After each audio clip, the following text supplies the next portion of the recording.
nga pa sa ating lahat, Team Etsy. So, nag-viral po ito, nakita ko lamang po ito sa isang post at na-amaze po ako, So, shout out po sa inyong lahat, Team Etsy.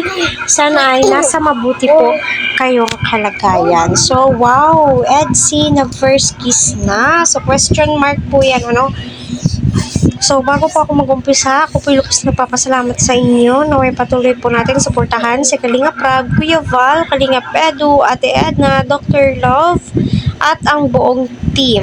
Si Sir Raging, ayan sila Pure Help, at iba pa.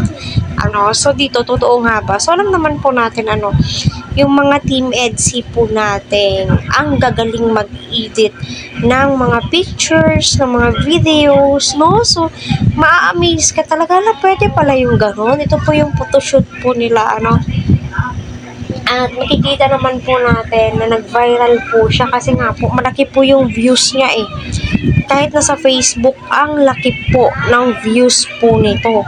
At in-upload po nila siya shorts video at pumapaldo nga po ito ng 50,000 views na maliban po doon sa Facebook.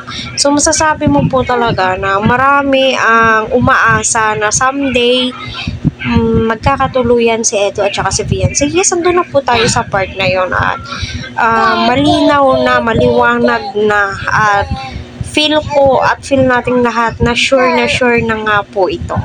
And praying na maging successful, maging okay yung relasyon po nila, 'di ba? Kasi yung adjustment nilang dalawa is masasabi mo give and take lang po sila Si Eds, nag-e-effort kay Beyonce, yun pa rin po yung ginagawa po niya.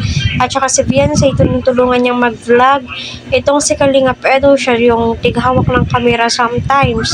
So masasabi mo po talaga, very thankful po naman po sila, di ba?